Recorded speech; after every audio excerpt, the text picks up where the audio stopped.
Hello my fellow Christian fiction lovers, welcome to another video. Today I have struggled very hard getting this video together because today is a book unhaul and I am unhauling more books than I realized. They are in a stack up to my knees in front of me. So they've fallen all over the place and I just have to stack them back up as quick as I could, so this is going to be in a completely random order. There is no rhyme or reason to any of this. These are all books that just didn't quite either live up to my expectations or I just don't really want anymore. Whatever, I'm gonna kind of give explanations but also kind of not because we have a lot to get through. Oh, also, the reason I'm doing a book unhaul is because one, I am running out of space on my bookshelves, and two, I am moving in less than a month. I'm not gonna think too long about that because I started thinking about it as I was putting these books together and it made me kind of emotional. So yeah, we're just gonna start so that I don't cry. Okay, first up is The Girl Behind the Red Rope by Ted Dekker and his daughter Rachel Dekker, and I just could not get behind this book. It was about this girl in a cult and I did not like it at all. So I am very much of the mindset that don't keep books you don't like. I'm not a book collector, I'm a book appreciator, and if I don't appreciate it, I don't keep it. Next is this book called Main Street. This is a kid's book. My grandma gave it to me years and years ago. I used to read it all the time, but like it's not a kid's book that I would say shaped my childhood, so I don't need it anymore. Next is Newton and Polly by Jodi Hedlund. This is my least favorite book I've ever read by her. I just really didn't like the love story or the character development of John Newton, so yeah. Off it goes. Next is She Walked Before Us by Jill Eileen Smith. This was a good book and I did like it. I just don't see myself ever going back to it. I would much rather give it to a charity shop or something where someone who could benefit from it would read it. Next is a similar situation, that is The Circle Maker by Mark Batterson. I've talked about this book like briefly before. It's an okay book. I just have never applied any of the lessons that this book presented. So it wasn't life-changing to me, maybe it'll be life-changing to someone else. Next is A Time to Stand by Robert Whitlow.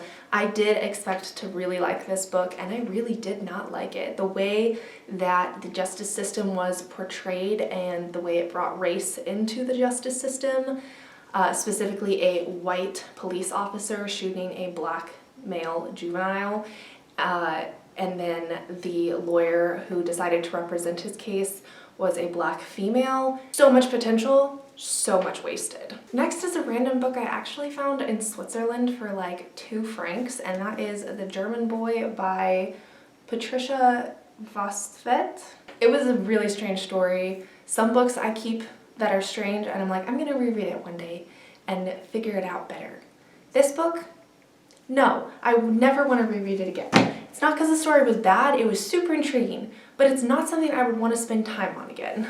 Okay, next is The Notebook by Nicholas Sparks. I hated this book, hated it. Then we have The Postcard by Beverly Lewis. I liked this book, it was just, it lacked a couple of things that I wanted it to have, so it's not something I ever see myself rereading, and I know there are like die-hard Beverly Lewis fans out there that would love to read this. Next is a book that I'm actually probably going to give to a friend, and that is The White City by Grace Hitchcock.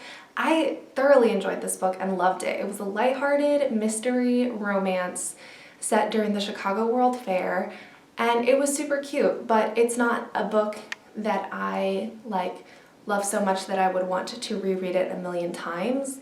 And I just think my friend would appreciate it better, so it is now a Christmas gift. Okay, next up is a book that I'm probably not going to get rid of. I'm probably going to give this book to my sister, and that is Dearest Josephine by Caroline George. This was just a strange book, and I wasn't the biggest fan of it, but I think my sister might like it because it's pretty cute, and it's out there. Like, it takes this concept of romance across generations to a whole new level, and it wasn't my cup of tea, but it's such a nice copy that I want to keep it in the family, you know? So I'm probably going to give this book to my sister. Okay, next is another super weird book that's I didn't even put on my Goodreads, it was so weird, and that is Dancing at the Harvest Moon by Casey McKinnon. I don't have the dust jacket for it. I got it at a thrift store. I'm not even going to tell you what this book is about. Don't even look it up and waste your time. Next is The Last Sin Eater by Francine Rivers. This book I want to keep and reread eventually, but if I really want to reread it eventually, I will get it from a library or another charity shop or something.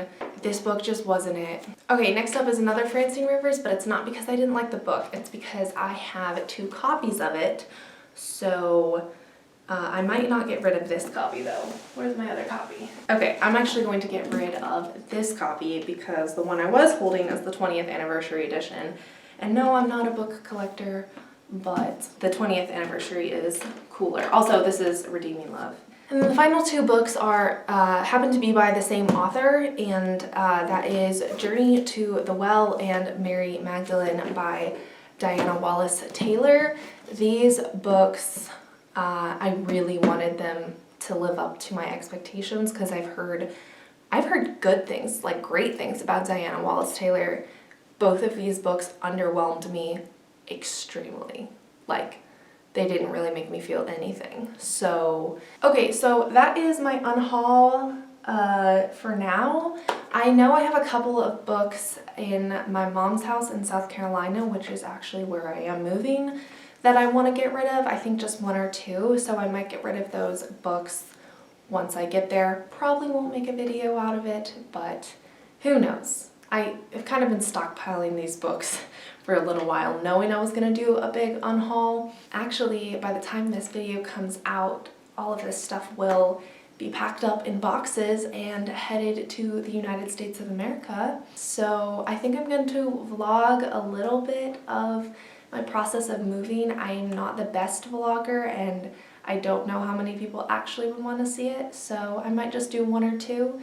See what kind of attention they get. But if you have any questions about the move, maybe I could do a little Q&A on that, like where I'm going, why I'm going, that kind of thing. But yeah, thank you so much for watching this video. If you liked it, don't forget to give it a like, and if you want to see more content like this, go ahead and subscribe, and I will see you in my next video, whatever that is. Until then, bye!